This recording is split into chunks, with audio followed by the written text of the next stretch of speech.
we had mentioned this last week, the potential for a government shutdown.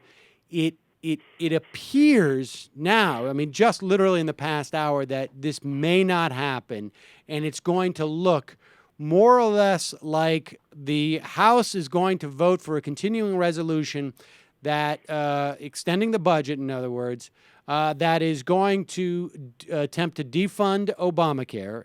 It is going to go to the Senate, where the Republicans in the Senate have been crapping on the Republicans in the House, saying, you guys better man up and cut out Obamacare funding. But now in the Senate, so we don't have to do it ourselves. But now in the Senate, guys like Ted Cruz and Rand Paul and Mike Lee, who have been making a stink about this, are saying, well, we're not going to, when they strip that part of it out of the bill, we're not going to filibuster it. We're just going to pretend to vote against it, but we're not going to stop it. Now, they could have stopped it. They could stop it until a government shutdown. If they wanted to do it, they could do it, but they're afraid to do it. So then it gets kicked back to the House, and where the reporting I've seen now is that Boehner will try and make some deal with his Republican caucus that, like, we're going to tie this into the debt ceiling, and that's where we're going to have the big fight, which is, maybe in some respects more dangerous. So this has just been a stunning charade. And, of course, they won't pay a political price with their base, because their base are morons. Right, they're crazy morons. That's sort of what, if you read Paul Krugman's most recent column, he nailed it in sort of saying how Bobby Jindal had said we can't be the stupid party, and he was like, well, Jindal's right, they're not quite the stupid party, they're the crazy party. There've been divided government in the past, and not since people were caning each other around the Civil War on the House floor. Do you have this, where people are literally willing to blow up the country to get what they want? They're willing to destroy our economy. Nothing that they're saying that the crazies are saying makes any sense. And I had a feeling that the Boehners of the world and whatever, who's a right-wing hack, and a corrupt hack, and same with Mitch McConnell, but they're not crazy enough to want to shut down the government. These guys know how that goes, and I had a feeling they'd find a way for that not to happen, because polls clearly showed they'll be blamed for it. People are just not as dumb as they seem to think everybody beyond their base is. And we talked about this in the past with McConnell's primary and Lamar Alexander and Lindsey Graham. They created this Frankenstein monster.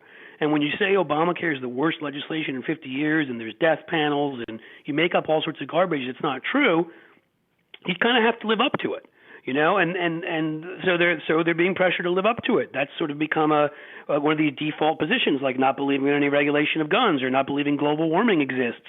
And the rest is that if you're not willing to shut down the government, blow up the economy, do whatever necessary to stop this terrible, terrible bill that's going to give kids health care and give people with pre-existing conditions health care and all these other and the rest, then if you're not willing to do that, then you're a wimp of some sort. And in the end, I think they will cave on this. It'll be interesting to see what will happen with the debt ceiling. But all these guys are in a no-win situation. I mean, I guess a couple of them, 15, 20 of them, if you're a senator from Wyoming or something, you're probably pretty safe.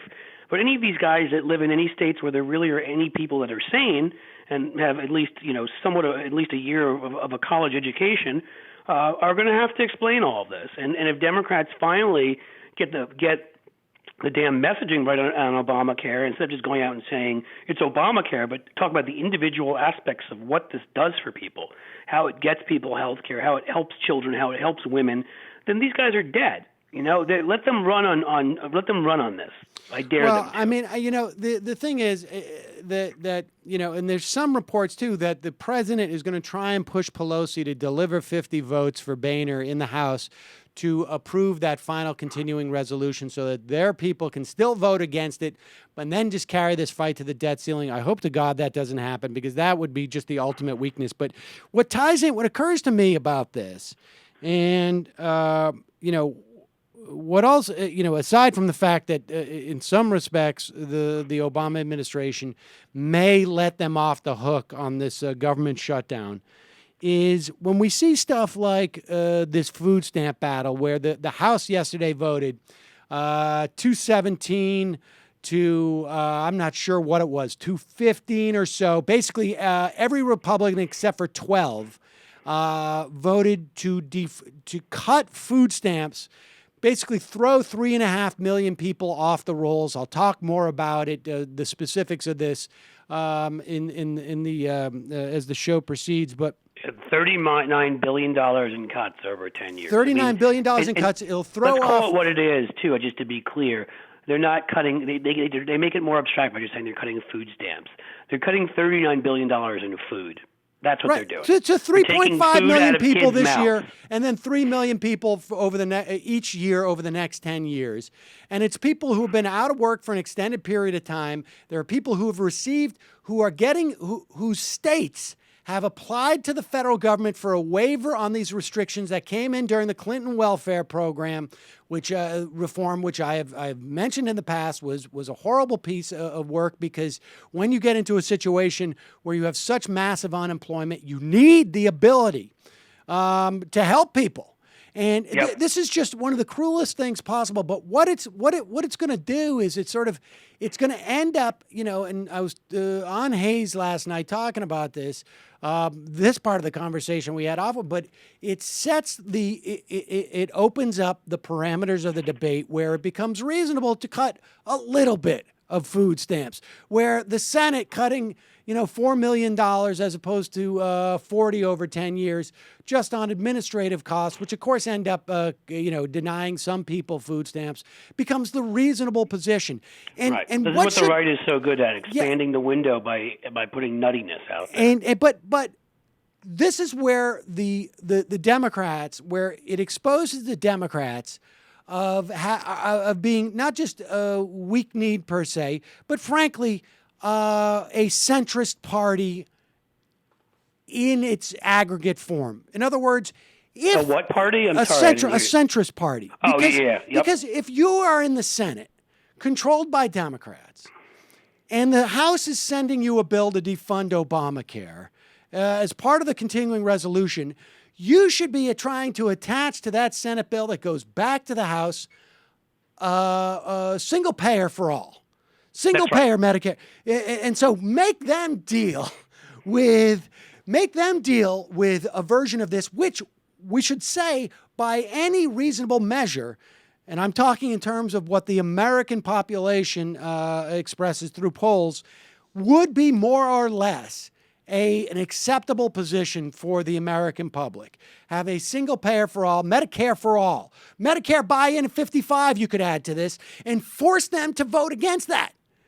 But they don't. Right. They don't. And we should be doing that all the damn time with all of this stuff. Again, we let them get away with these abstractions. But it's not letting them get away. It is because the Democratic Party still, and we've seen some progress, at least on the sort of the banking front, that is measurable in this rejection of Larry Summers coming out of the Senate. We're seeing some of it grow. But obviously, it needs to grow faster and bigger. Right. Well, it's growing on the left. We had this conversation with the new left. I think overall, it's growing within the caucus, the willingness to be more left. And when I say that, I mean within the Democratic Party in general. It's growing from people outside. But yes, it does need to grow faster, because the truth is every damn time they put up something, like the classic example right now, where we're doing something smart, is on Social Security, where these bastards have tried to cut Social Security. They tried for a while, and we were just saying no. And then we realized, let's add to Social Security. So our response now is, no, we're going to increase it. And then maybe the worst place you end up is it stays the same. And that is what we need to be doing on every single issue.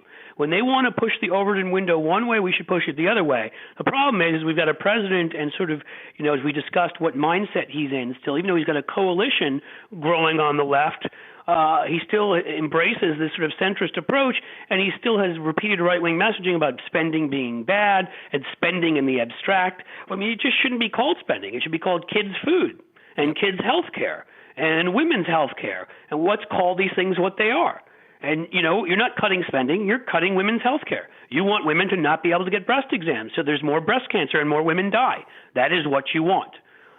You're trying to cut Obamacare right now. That's what helps fund the CHIP program. You want kids who otherwise their lives could be saved, who will get simple illnesses. You want them to die from lack of health care. That is what you want. because you think it's more important to not allow them to have that. I mean, if we need to respond not only in the proper language, but we need to respond by making the argument affirmatively in favor of government, what government does, and then arguing for more of it. Couldn't have said it better myself.